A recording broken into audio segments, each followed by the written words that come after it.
Levine Studios, Anajar and Levine Accident Attorneys. Call 1-800-747-FREE. That's 1-800-747-3733. The following program is paid for by Glazer and Associates. The views and opinions expressed in this content do not reflect those of 850 W. Florida here in the studios and also in Broward where Eric is. And you can see us on our YouTube channel, which is Condo, Craze, and HOAs. We're live there. I'm Karen Curtis, and I'm here again today with attorney Eric Glazer, who is board certified in community association law, and he has the law firm Glazer and Sachs PA in Broward. And we're here each week to answer all your calls and emails about the issues that make life in your condominium or HOA absolutely crazy nuts from minute to minute to the next. And we'd like to get the phone lines going early, answering all of your condo and HOA questions, no matter where you are in the state. Give us a call right here in the studio, 877-850-8585. Again, that's 877-850-8585. Or if you prefer to email us your questions, you can do so by visiting the show's website at condocrazeandhoas.com and by clicking on the Contact Us tab. Eric. All right. Good morning, everybody. If you're a fan of the show, of course, don't forget to do two things. Number one, you have to subscribe to the Condo, Craze, and HOAs channel on YouTube. That continues to grow. And, of course, if you miss any show, every single one of our shows remains put up on the YouTube channel, so you can watch it at your leisure just by going to our channel. And, of course, subscribe to our email list. You can do that by going to condocrazeandhoas.com. By joining each week, you're going to get emails and updates and videos about our show, our blog, our seminars, our newsletters, updates on the law, and a whole lot more. And, of course, every morning we do a blog at hoa-condoblog.com. Tomorrow's topic, what a difference a year makes. Yeah. But this kind of spur of the moment. Before we start, yesterday was a tough day, to say the least. I mean, I just wrote down these words, so pardon me for looking at a piece of paper, but about 5 years ago, I had some extra office space that I wanted to lease out. And talk about being lucky, I wound up leasing office space to an attorney by the name of Lisa Enfield. And Lisa was widely known as an immigration specialist, attorney for the last 40 years in South Florida, helping families from all over the world come here legally. And from the instant she moved in, it was a friendship. Never was for a second like a landlord-tenant relationship. It was friendly. And we chatted every day about politics. We chatted every day about our families. And every single Sunday since she moved in, Lisa would come in about 10:45, just before the show started. I remember meeting her. Yeah, sure. She walked in and she would say to me, I'm sorry, I'll be quiet. And I'd say, don't worry about it, relax. No, I won't bother you. I won't bother you during the show. And I'm saying, it's no bother, no problem. And she'd stay in her office and she'd be quiet and obviously wouldn't bother me during the show. And that's been like that for 5 years. And Lisa and her great husband, Steve, were at my son's bar mitzvah a couple of years ago. And then about 2 years ago, Lisa saved my life. Yeah, you heard me right about that. She saved my life, and without going into much detail, some stuff that I never shared, but bottom line is that Lisa realized one day that I wasn't doing too well. And to say that she just took charge, she called 911, and if not for her, I probably wouldn't be here today. That's the bottom line. I credit her, no question, I credit her with saving my life. So yesterday I'm driving in the car and I get a call from Steve, her husband, great guy, and he tells me that coincidentally it's the top story on our news station, Karen. It's amazing. 850 WFTO. Yeah, and Steve tells me that Lisa was struck by a car while riding her bicycle in Boca Raton and was instantly killed. And to say yesterday. I'm shocked, yesterday. I'm shocked, heartbroken. That's certainly an understatement. She was here every Sunday in her office. Thank God she was there that one Sunday. Yep, doing work while I was doing the show. And every Sunday, like clockwork, I would finish the show. And on the way out, she'd say, "How'd it go today?" And I'd say, "It went great." And we'd wish each other a great Sunday. And we'd say, "See you tomorrow." So I'm going to tell you that I'm going to miss that very simple conversation that we had every Sunday. She was an outstanding immigration attorney, a true pillar of the community. She really was. Her obituary is in the Miami Herald today. And a dear, dear friend. So today's show is dedicated to Lisa Enfield. I thank you again for saving my life. I wish you eternal peace and happiness. And for the moment, let's take a break. We'll be back right after this. There are very large management companies, and there are very small management.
Technologies Inc., where we specialize in fixing your problems without demolition and minimum cutting by means of pipelining.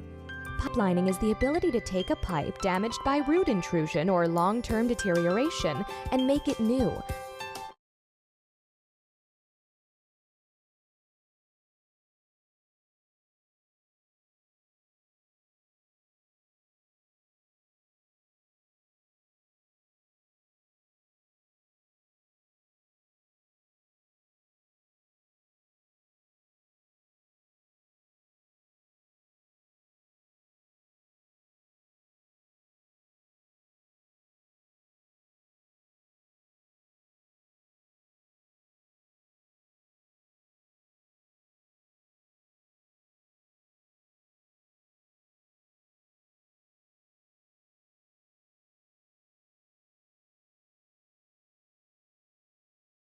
Attorney Eric Glazer. He is board certified in community association law. By the way, if you want to go to 850wftl.com, I've put up Lisa Enfield's obituary up there so you can read a little bit more about her, Eric's friend who passed away yesterday, hit by a car in Boca Raton. So our hearts and prayers go out to her husband and to Eric. So sorry for your loss there, Eric. Thank you. But anyway, you've had a busy week. Lots going on in Tallahassee. As a matter of fact, what we blog about tomorrow is what a difference a year makes, and that's really what I wanted to originally talk about today. And of course, we'll also take your Super Bowl predictions. right? That's later on tonight. You got the Rams versus the Bengals. Usually And, you're in Vegas. Usually, yeah, not this year, though. Not this year. And, it's almost like a dream, but a year ago, things were certainly different in the condo world than they are today, right? No two ways about it.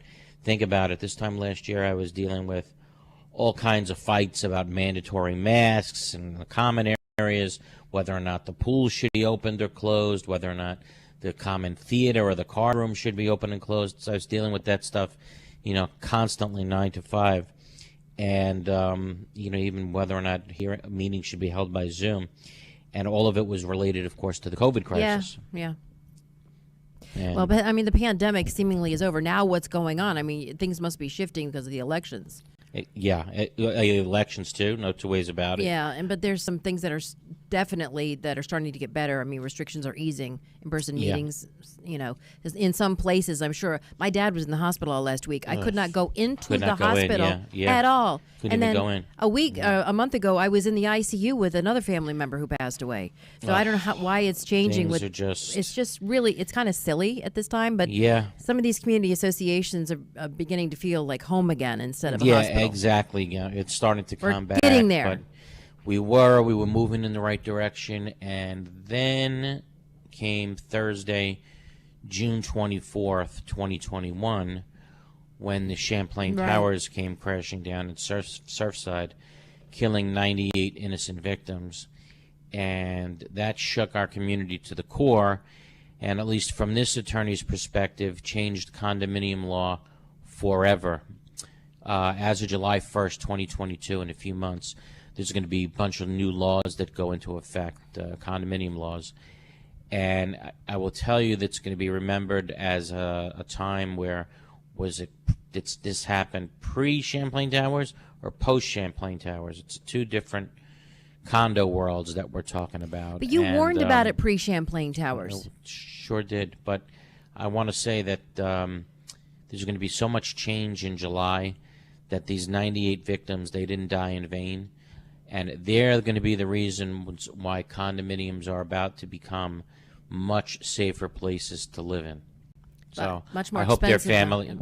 but I hope their families understand that. So between finally being able to restart our lives, thank God, in most respects, with the pandemic, it's slowed. But we learned from the Champlain board members are eager to take action and make sure that they're doing everything by the book and that they're ready to get back to business. They really are. I have to tell you, in my 30 years of experience, I've never had a busier January or February. Wow. Yeah, boards and managers are eager to start the election process for elections that were actually put on hold for a while. Budget meetings are finally started that were put on hold. Projects that were put on hold are now starting to get going. It's like the handcuffs are finally off, and board members want to conquer the world, but all while Surfside sitting in the back of their head. They want to do things safely. It's a pretty amazing thing to witness. Well, another two bills that are passing in the House and Senate is, that mandatory education. So how are your board certification classes going? So far, I tell you, great. And by the way, we have one coming up on Tuesday in Broward at the Signature Grand, 9 a.m. at the L&L Condo and HOA Expo. Just want to mention that again, Tuesday, 9 a.m. If you want to register, just go to the show's website, condocrazeandhoas.com. But the class is already packed, and board members and unit owners, they want to know the direction the law is headed. They want to know what their fiduciary duties are. Yeah, and big. I get more emails asking questions now than ever before. And boards want to make sure the actions that they take are wise or even legal. There's an amazing transition I'm witnessing where boards are eager to learn like never before, but they want to build, repair, obtain bids. They want to pass mandatory inspections, while at the same time being really concerned that everything they're doing complies with 718 and complies with the necessary safety requirements in the Florida Condominium Act. It's pretty wild. So once this bill goes through and it becomes active in July, if they've already passed their budget for this year, do they have to make another budget? No, that's a great question, Karen, but it won't be retroactive.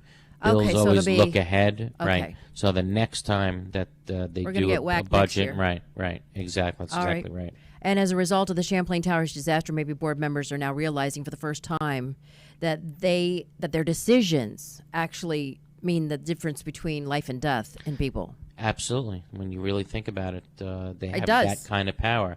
And maybe they also just don't want to be sued individually and named as a defendant in a lawsuit. But in any event, it's good to see board members taking their responsibilities seriously, really like never before. And, sure, people are going to say there's bad ones. That'll never change. But it's a very small minority. Believe me, I'll always say that. But to the others that I That's say... right. I mean, that's the case in yeah, anything. of The police course. department, Of doctors, course, whatever. Of course, lawyers. Not Exactly. you. Yeah. But so, I must say, I interviewed you in January, the end of January, about rents and the cost of condos going up. But rents have already gone up. Yep. So condos not quite yet, right? But why are rents like $1,600 to $1,700 for a studio? because the market can yield it at this point. I mean, things Because are more people are moving here. I guess, yes, more people are moving here. There's a shortage of units, believe it or not, supply and demand. I mean, you put up your house for sale in most neighborhoods today. Oh. If it's a single-family home, you're going to get more than you asked for, That's more right. I than mean, your asking price in most Last situations. October, I found our new place, our condo, the morning it was listed. I mean, you have to The go. news listed, right, You have to that's like what's go in. there before it's listed. You have to have an inside track. It's ridiculous. But so you're saying rents are up now, and when the condo bill kicks in a year, well, it kicks in July, but when they redo their budgets, then it's going to be even more expensive. So rents will go up again. I think it has to, because it's going to be a lot more expensive for that owner of that condominium unit to maintain that unit. I mean, get ready for mandatory reserves, get ready for not being able to waive them, get ready for quicker inspections.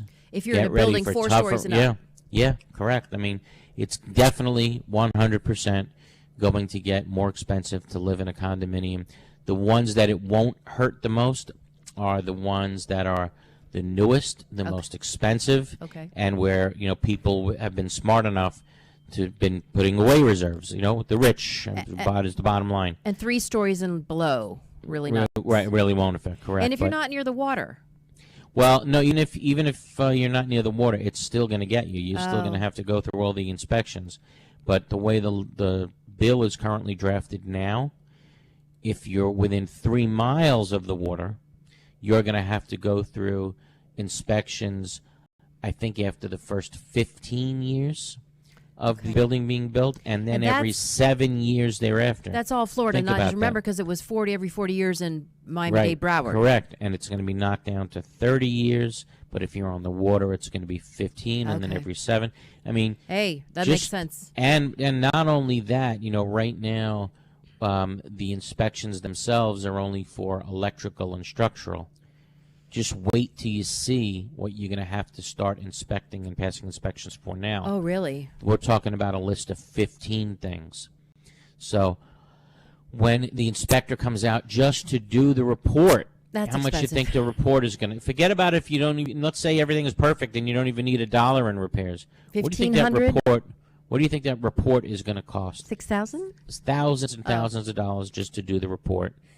And by the way, if you And then you're look going at to be the way waiting the in new- line, right, to get somebody yeah, who's qualified. Exactly. If you look at the new law, it says if the person doing with a phase 1 inspection, if they find any cracks whatsoever, right, they have to mark it as something serious in nature, let the building official know, and then a phase 2 inspection will be required, which means, destructive testing, fixing everything. So I tell you, if you live in a condo that hasn't been touched in like 20 years, get ready, it's coming. And there's going to be very few that say, oh, everything's good. No, there's no way that if I'm an inspector, No. there's so much going on here mentally, right? It's a good point, Karen. Mentally think of what's going on. That... Who wants to be that guy? Right. The inspector that did the inspections for the Champlain Towers, Morabito, there's no question that if you look at his reports, he warned them repeatedly that they better fix this building. All right, so that's No not on question him, there. but it's on the. Well, you know what? He got sued anyway. Oh, he did. Oh, right? Whoa. You know, I guess the Really? Personally? the reason being, well, it's the company got sued. Okay. You know, and the reason being, I guess, is because he didn't actually say if you don't fix it now, the building is going to fall down. Well, who the heck knows that? Correct. Nobody thought that would happen. And then there So- was the neighboring construction going on. They're suing them too Them because they're suing them, saying too. that caused the building to fall Correct. down. How Right. could he have known that? But now I can tell you, if I'm an inspector of doing a Phase 1 or Phase 2 inspection, and if there's any doubt in my mind that this building has serious structural damage, guess what I'm writing in my report? Failure to fix may result in collapse. Right? Yeah, just do it That's gonna anyway, be- right? That's going to be the new line in many a report. But Really? how about we take our first call of the day, Don and Delray? How are you, Don? Hi. Sorry for your friend's loss. Thank you, Don. I wouldn't be surprised if you told me it happened on A1A because the Delray Boca area has a lot of bike riders in there, and they've been fighting that for a long time. I think it's Spanish River, right? Yeah, right. Weston has a similar situation where they're always arguing with the bikers. Yeah, that's true. I've got two things. One, you and I, human beings, first of all, I'm in an HOA, a small HOA, which is self-governed. We don't have a camera or anything outside. So my first question is, can I, other than human beings, you and I, like a corporation or a business of some sort, buy a home in an HOA? And if so, how do they vote? That's number one. Number two, I think this is an amenity, and you can correct me if I'm wrong, but our HOA, since the time it was registered in the state as a HOA, has had a keypad entry into the gate. And with that keypad is a photo, not a photo, but a video that you can look at on one of the community channels so that you know who's coming in.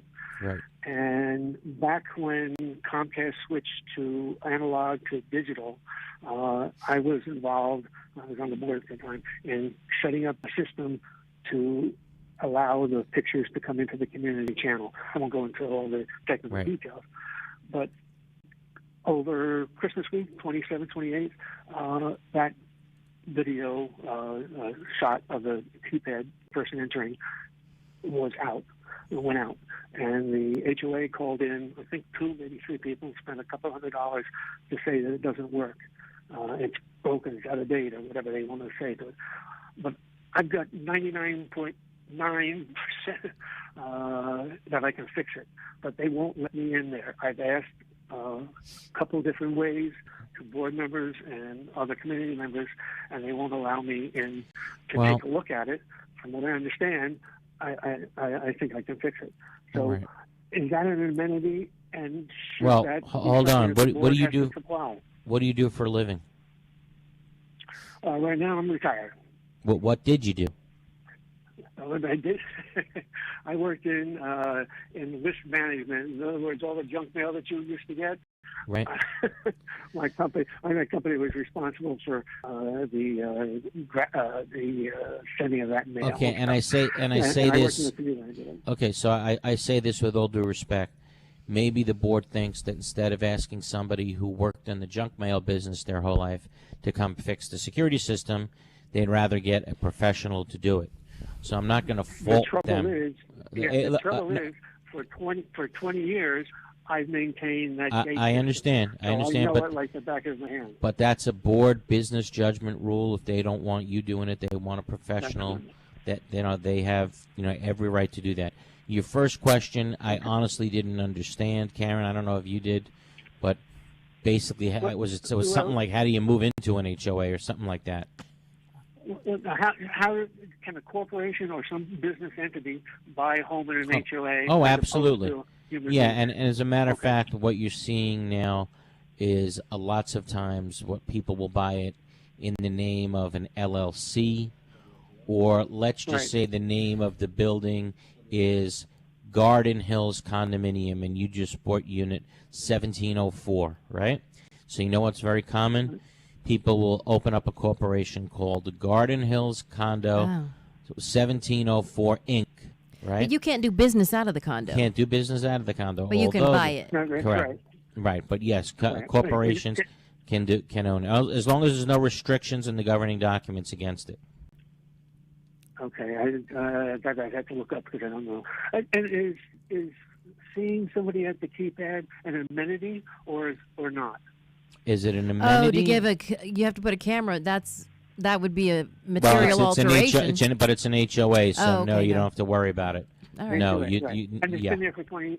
Yeah, no, 20 it should be years. fixed. No question, it should be fixed, but it's got to be fixed by the right person. Don, thank you so much for the call. Much appreciated. Thank you. Appreciate it. Where are we? Okay, let's do this. Let's take our bottom of the hour break. Now, I know we're coming back to Barry, and Barry sent me a brand new declaratory statement that because of what's going on, I didn't have a chance to read. But I Okay, you'll read it. understand Barry's an attorney, and we're going to put Barry on the spot here. We're going to give Barry the opportunity to educate us on a brand new decision, a brand new declaratory statement that was made by the Department of Business and Professional Regulation, and it has to do with board members' emails. Oh. Okay? And whether or not unit owners can see their private emails. So I'm going to ask Barry to walk us through it when we get back from Really? a break. Taking your calls in the interim, 877-850-8585, 877-850-8585. We'll be back right after this. Is your condominium or HOA in need of accounting services? Look no further. Gerstle, Rosen & Goldenberg is one of South Florida's largest accounting and auditing firms, as recognized by the South Florida Business Journal, and is one of the few accounting firms uniquely specialized to provide accounting services to their growing condominium and homeowner association clientele throughout Florida. With primary offices in Aventura and Boca Raton, satellite offices in Naples and Orlando, and a professional staff of 65, Gerstle, Rosen & Goldenberg is prepared to meet the needs of any condominium or HOA in the state. The professionals at Gerstle, Rosen & Goldenberg also have experience working with timeshares, cooperatives, hotel condominiums, mixed-use buildings, and ancillary operations like restaurants, spas, and country clubs. Put their 25 years experience in your corner. Gerstle, Rosen & Goldenberg, 305-937-0116. That's 305-937-0116 or grgcpa.com. Someday, you will need insurance. And for that day, you'll be glad you wrote down Insurco Insurance and Financial Services. Why? Because Insurco virtually insures everything. They're a full-line insurance agency that'll put together the best possible coverage and premium for almost anything. Need homeowners or condo insurance? Call Insurco. Need auto or motorcycle insurance? Call Insurco. How about golf cart insurance or trailer and RV insurance? Just call Insurco for a free quote. They're open every day. From renters insurance, officers and directors insurance, and personal liability umbrellas to all types of business insurance, boat insurance, cancer policies, life, health, and annuities. All you need is Insurco. Get a free quote. They service Dade, Broward, and Palm Beach. Speak English and Spanish. Insurco Insurance and Financial Services. It's the only name you need. Office at 14401 West Sunrise Boulevard in Sunrise. Inside Ed Morse Chevrolet. Call 954-846-1206. 954-846-1206. That's 954-846-1206.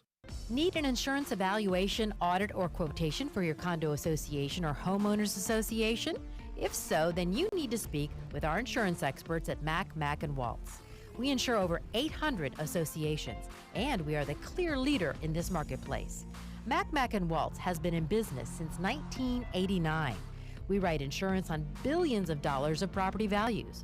We are an independent insurance agency representing insurance companies which specialize in condo and HOA insurance. The staff at Mack & Waltz works closely with board members and property managers and regularly attends association meetings to help educate the association about their insurance policies. To learn more about how Mack & Waltz can save you money and improve your insurance program, call now 954-640-6225 and ask for Greg Waltz. 954-640-6225. Mack & Waltz Insurance Group. Let us protect your association. Welcome back to the second half hour of Craze and HOAs here on 850 WFTL. Karen Curtis with attorney Eric Glazer. He is board certified in community association law, has a law firm in Broward, Glazer and Sachs. And Eric is pretty much stacked on the phones, 877-850-8585. And check us out live on our YouTube page, Condo, Craze, and HOAs. We are live there. Absolutely. So much fun to do the show this It way, is. where everybody can see us. There's questions on there. Let's see. Anybody got questions this morning? Robert writes in, how soon does a COA board to notify owners of a major building repair? No, how That's soon, good. How soon should a board notify owners of a major building repair? Pretty close to immediately. If there's a major repair that needs to be done, the board should at least put down on the board on an agenda of a meeting to find out the source of the problem, hire a contractor, hire an engineer, whatever they got to do. That should be an agenda.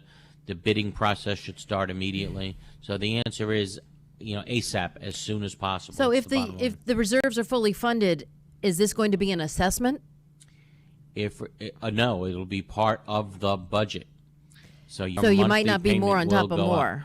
It'll just mean that your payment will go up every single month. It's not like your payment and then having an extra special assessment. It just means your payment every month is going to go up because your reserves are going to go up, and you're not going to be able to waive it. Yeah, I understand that. I just want to make sure what's it's not going to be coming. the reserves going up and then a special assessment. No, it's the way it should be.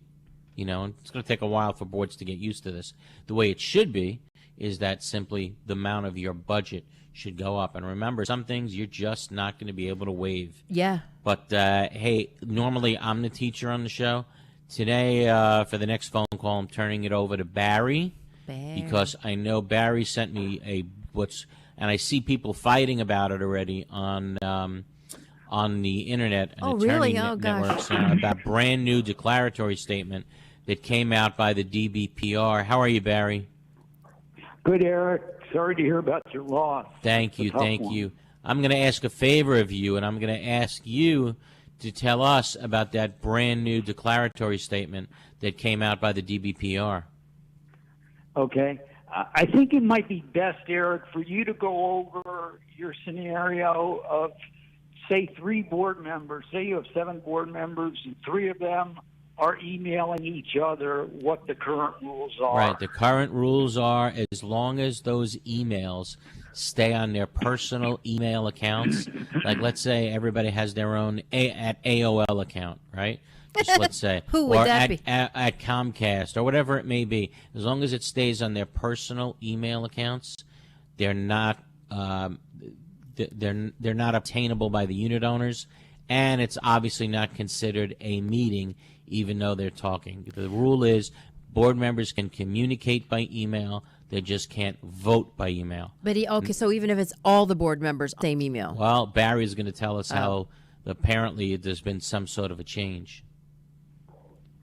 Yeah, what the change is, these rules are now out the window. So if the president emails the vice president on his phone or on his personal computer, that will be an official record.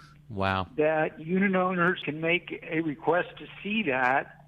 And per this declaratory statement, the decisions that you're aware of, the Humphrey decision, the other decisions will not apply. They've said that exception no longer applies. Wow, that is a major decision then. So that's in effect now? So I'm unfortunately I didn't see the decision yet.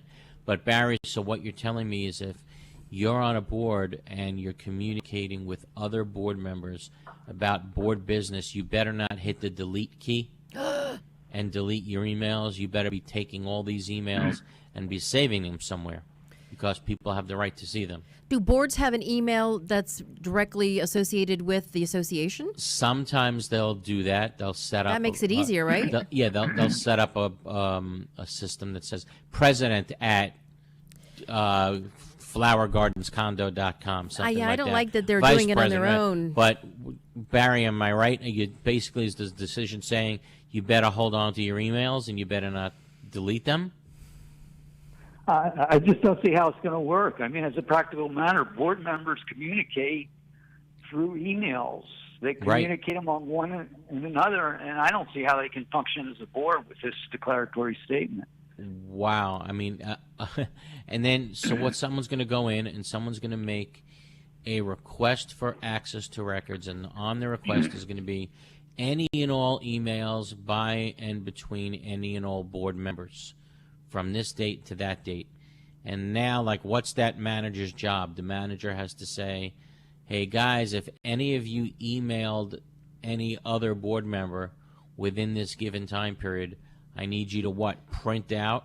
What if they do delete it? Who's going to know? Who's going to know? That's right. I guess if another one has the email and they don't have the email, they'll know. And if the answer is we don't have any, we don't communicate by email, then who's going to know? Well, and maybe the DBPR should have just said you all need to have a association email, no private emailing anymore. Right. And even if that was the case, they could still do it on their own private email accounts. Yeah, you're right. There's really no way around it. But if that's what the decision says, look, I'm going to tell you, I always thought that if 5 board members are, communicating by email, and although they're not making official decisions, they're discussing board business. I really don't have a problem with it being those types of records being open to the unit owners to see what the board members are saying, but practically, I can't figure out how it's going to work. I think it's going to be a very, very difficult thing to accomplish.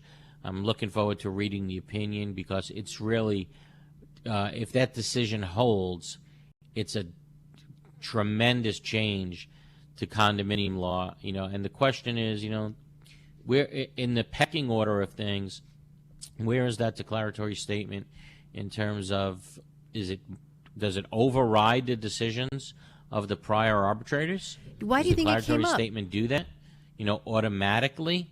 I think the answer is yes, but kind of takes all the prior decisions of the arbitrators on this topic and throws them out the window, like you were saying, Barry, right? Why do you think Barry? Why do you think they? Yes. Yeah. It kind of takes all the decisions, the prior decisions of the arbitrators, and throws them out the window. Pretty wild. I mean, can you make an argument, Eric? Can you make an argument that a declaratory statement is only binding on the individual who requested it, and it doesn't rise to the level of a court case or an arbitration decision by the DBPR? I think that is my opinion. I don't think necessarily a declaratory statement rises to the level of an opinion, but I think going forward, every arbitrator is now bound by that declaratory statement. That's my understanding. They have to follow. This is the position that the division takes, and therefore they have the authority to interpret their own rules and regulations regarding, the statutes, and we have to give deference to it in some regard, and therefore I think that's going to be the new law. We're going to see how this pans out, but if this is going to be the current law, it wouldn't surprise me that if in the current legislative session that we're in right now, that there's a clarification, immediate clarification, that's going to exempt these emails as official records. That's my prediction. That if what the case says what you're saying as Barry, then I really think this legislative session there will be a correction to that decision in the Florida legislature, which will say that these emails on private accounts remain private accounts. Did something happen that they felt this was necessary? I guess, some member got tired of hearing that the board is communicating by email all day long, and they thought that those records should be available to everybody. And apparently the division, agreed. The head of the division took that position. You know who signed the declaratory statement? Yeah, the head of the division signed it. The head of the division signed. So this is now the official. The division director signed it, not Julie Brown, but the division director signed it. Yeah, so this is now the official position of the division, and I think going forward the arbitrators are bound to follow it. So pretty major change to condo and HOA law. So now think about it. you know, all the wisecrack comments that you put in your email, all the, you know, jokes you make about other people, or maybe you use some profanity Never in your put emails it in writing. or your texts when you talk to other people. All of those become discoverable now. Ugh. So, man, you better be careful before you hit the send button. Barry, like always, I can't thank you enough for teaching us that today, okay? Eric, can I just mention one other thing? Of course. What happens to text messages? What happens to WhatsApp messages? Of course. They're going to have to cover everything. Of course. You know, the statutes haven't caught up with all technology yet, and we're still in session. And now, especially in light of that decision, now would be the year to fix this once and for all. And I'm going to see what I can do in that regard. Let's fix this. Let's get it right. Okay? Thank you so much. Hey, no, thank you, Barry, like always. Okay, let's take our final break of the hour. Keep the calls coming in. Don't wait till the last second. I see a lot of comments on YouTube. We'll answer some of those. And taking your calls, 877-850-8585, 877-850-8585. We'll be back right after this. Is your home or condo looking old, worn out, and in need of a fresh look? You need PD Painting to paint your property and make it look like new again. PD Painting will first properly prepare your home and condo, and then use only the highest quality paint products. After many years in the painting industry, PD Painting has achieved a reputation for always delivering a reliable and professional finish. PD Painting is fully licensed and insured and offers a 7 to 10-year warranty. Their technicians are expert craftsmen. Let PD Painting handle all the details, and then sit back and watch them restore your property and bring back that brand new look and feel. Need a service call? PD Painting will be there on the spot. Need financing? PD Painting can offer that too. Call PD Painting at 888-416-3204. Again, that's 888-416-3204. Go to the website, pdpaintinginc.com. Anything done in your home and community? Contact the experts at PD Painting.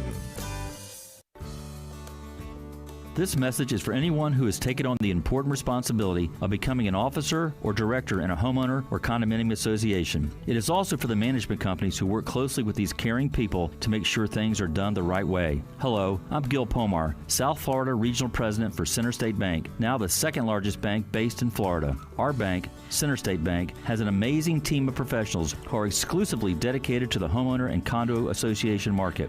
Your job is not easy. There are repairs and new projects that need financing. There are legal and social issues that need to be understood. There are also technology and servicing issues that your residents want to be improved. Why not choose a bank that knows this business backward and forward? Why not have a local banker who will meet with you face-to-face whenever it is convenient for you or your board? Center State Bank has over 2,000 associations as customers for a reason. Please give us a chance to earn your business. Call Terry Russo at 954-633-1666 to make it happen. Center State Bank is an equal housing lender and a member of the... He is board certified in community association law. He is the man. He invented all the classes that you can take, which the Florida legislature are now passing the bill. Pretty soon it will become law that everyone that's on a board basically has to take his class or one of the classes, and they're free. But you have a lot going on in terms of bills that are in the legislature right now that are very, very important. Oh, yeah. I mean, condominium law, again, is going to change big time. This year. Within the next month or two. Wow. And we'll certainly keep everybody informed. But how about let's go to the chat board on the YouTube channel. Let's see. And don't wait till the end of the show to call in 877-850-8585. Someone writes in, Bermudez writes in your opinion, what does it mean to obtain competitive bids under the Florida statutes? And there has never been a definition of what it means to have competitive bids. Really? You get two bids. Is that competitive? Did they compete against each other? Yes. Oh, so I thought it was like three or more. So does two. The statute could always have said three or more, right? But it never said it. So competitive bids could mean two or more, three or more, four or more. There's no real definition to it. And just remember, even if you do competitive bidding, under the law, you do not have to take the cheapest bid. Oh, you don't? You have to take the most. Okay, cool. Yeah, if a company that you never heard of gives you the cheapest bid, and you're concerned about the quality of the work they're going to do, certainly you're not going to hire them, even if they come in as the cheapest. Okay. So Kelly Berry writes in, can the president of the board make a decision without all of the other board members' knowledge? And the answer to that is absolutely not. We've had so many questions in this nature. But they do. But they do, right? Does the president have any more power than anybody else? And the answer is really no. The president has one vote on the board, just like everybody else, just like every other board member. Same amount of power. The only difference probably is that in your bylaws and the job description of the presidency, it says the president shall be responsible for two things. One, chairing all the meetings, right? And two, signing all the contracts. That's it. That's basically where the difference is. And if the president goes rogue, change it. If the president goes rogue, the board can get together and demote the president. The board always has the right to change up who the officers are. And the president can be removed to whatever. You can take them off completely, him or her off, and just remove them from the presidency and just leave them on the board as a director. So no, president has no more power than anybody else. All right, back to the phones. How about we go to, is it Jean in Brevard? Yeah, hi. Good morning. Can you hear me? Hey, Jean. Yeah, absolutely. How can we help you, Jean? Great. Thank you. And by the way, thank you guys for this terrific program. It's invaluable. Thank you very much. For so many of us out there. So again, thanks. Thank you. I have a question about an official records documents request. Yes. I live in a smaller size condominium complex, and we're self-managed. When you want to make a request, you have to send a registered return receipt, mailed to the president, and then with the request for what documents you want, and and if you follow the DBPR guidelines, that should be at any reasonable time and date, etc. On 3 different occasions, I've tried to get requests. The first time, the president came back and asked for a specific time on a specific date, and was unwilling to negotiate a time that would be amenable for both of us. I couldn't make it, so she closed off the request, and that was the end of that. The second time, I sent another registered letter again, which they did not actually sign for. I had it returned by the post. The third time, the same thing happened again. I was told to be at a place at a certain time, which conflicts because I work full-time, and I've asked them to try and be flexible. They refused to be flexible. Anyway, they closed the request, and again, now I'm back to square one. And I was just wondering if you could give me your thoughts on that kind of situation. Okay, yeah, two things. Number one, you're making your records request by return receipt, certified mail return receipt requested. Just so you know, that's only required in an HOA. I understand why you're doing it. You want to make sure they get it. Yeah. But that's only required in an HOA. In a condo, you only have to make the request in writing. So writing could mean handing it to the president. And have them send it to your office, your workplace. Yeah, right. And, well, if they would cooperate and do that. And no, to make the records available only at a 1 hour time of their choosing without cooperating with you in any regard would be held by an arbitrator to be unreasonable. Absolutely unreasonable. Okay. And if you took them to arbitration, I promise you that you would probably come out the winner. They'd probably have to pay you a $50 per day penalty up to 10 days. That's $500. And they'd have to pay your attorney's fees and costs. So, no, they can't just say, well, we made them available. We gave her a window of, Friday between 4 and 5. And it's too bad for her if she can't make it then. No, you can't make the records available only an hour a week. And they don't have a website. There's a lot of case law that talks about this. And real quick, if certain rules in some condos may be allowed where there's only a few hours a week of availability to records, right? Why? Because the condo may be small, the condo may be self-managed, like you say. So limiting access to a few hours a week might be considered reasonable, but certainly not one in a very specific time. But as the condo gets bigger and as more management gets involved, the rules become much more stricter. In other words, a condo or HOA loses the ability to limit the hours. So if you have like a 400-unit condominium and they're loaded with management personnel, it would be an unreasonable rule for the condo to say, okay, records are only available Mondays and Fridays from 3 to 5. Why? Because this is a big building, lots of resources, lots of people, lots of management personnel, so it would be unreasonable to limit it to 4 hours a week. So sometimes the answer depends upon the size of the community. Okay? But so far, I like your case. Yes. All right? Thanks, Gene, for the call. Bye. Take care. How about we go to Thomas, Port St. Lucie? Yes. Good morning. First, condolences for your loss. Thank you. I'm a former attorney, so I'll try to be brief. Sure. We just moved here about 6 months ago, and I took your advice, ran for the board with a former at-large board member and another individual homeowner.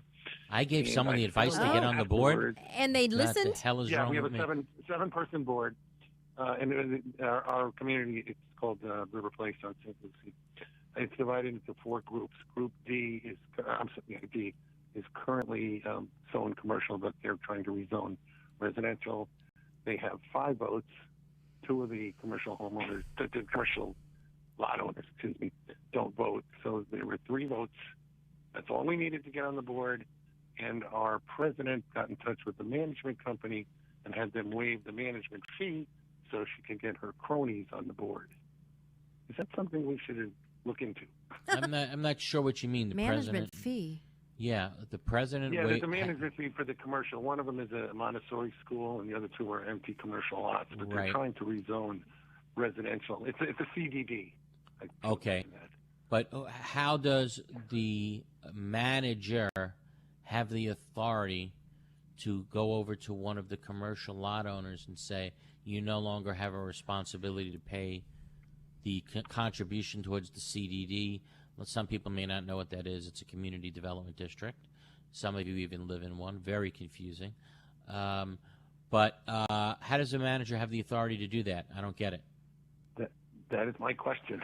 Yeah, well, that manager, quite frankly, would be advised to file a mandatory arbitration petition. Well, not only that, I mean, election dispute. Well, sure, I'd file an election dispute, but I'd also file potentially a complaint against the manager if the manager told a specific group or individual lot owner that they don't have to pay the monthly assessment. Where do they come off telling them that? You know, what document changed is the manager aware of that nobody else is aware of? Is that practicing law without license? That's worse. I mean, I don't know. That's a breach of fiduciary duty. It's a breach. I practice law up in Connecticut. That's yeah, not it's me. a breach of the declaration. It's a breach of their fiduciary duty. It's a breach of Chapter 468. That's what I was. Yeah, I went right gosh. to fiduciary duty. I know that. Yeah, I know that's it's a difficult to prove. Yeah, breach of But, contract we, if she has we one. wanted to get on the board because now we have a crony board. They're all we call them bobbleheads. Right. Whatever the president says, they just yes. I'd love to learn more about it. She literally sits there at the board meeting and whispers to them, "Vote yes." Really? Yes. Okay. Well, give us a call. Give us a call again during the week. 954-983-1112. Again, 954-983-1112. Let's see if 2 attorneys can put their heads together and figure this one out. But you are on the board. No, I wanted to be on the board, and they literally pulled the rug out from under myself and 2 others. One who's on the board last Yeah, we got to figure year, out. He wanted to run again, and all of a sudden he's off why the board. and we got to figure out why and how that happened. Sounds shady. But we got about 2 minutes left. We got to go to Martha all the way called the in. smell test. Yeah, exactly right. Take care, You Tom. got it. Martha in Panama City Beach, all the way up there. Pretty. How are you, Martha? Hey, good morning. How are you? Good morning. I'm sorry for your loss. It's terrible you to so lose much. a friend, and I'm very sorry for you. Thank you. And the Thank family. you. Thank you so much. I moved into our condo about a year ago, and a neighbor had taken my parking place, which was deeded to me. It's a good parking place. It's near the elevator. It's a bigger place, and he marked my number out and he put his number on the parking place. It was deeded to me. Now, I went to him and asked him to change it back and let me have it because my husband was diagnosed with Parkinson's disease this week, and I need to be close to the elevator because I have to hold his hand to get back and forth. Of course.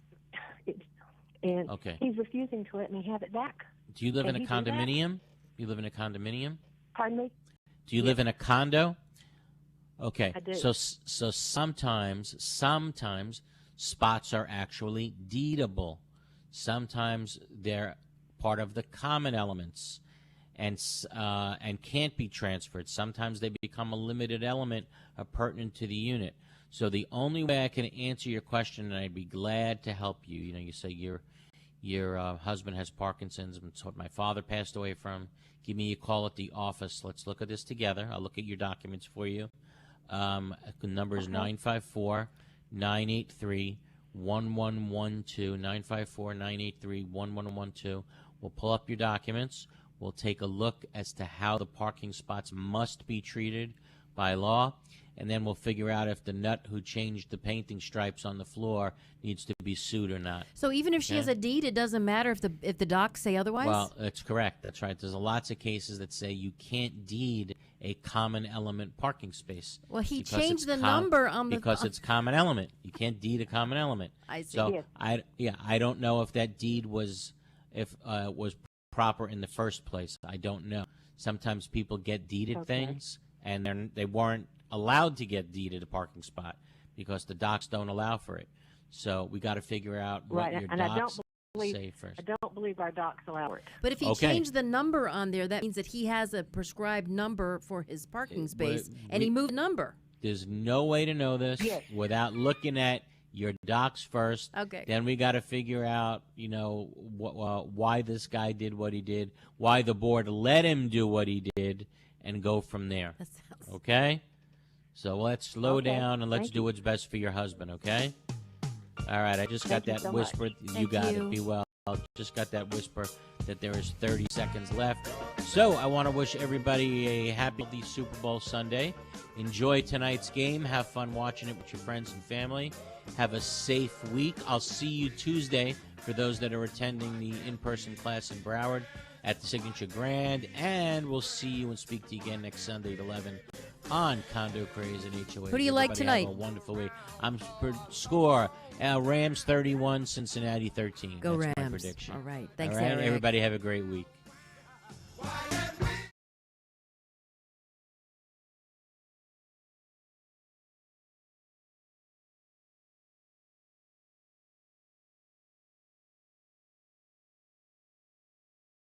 Palm Beach.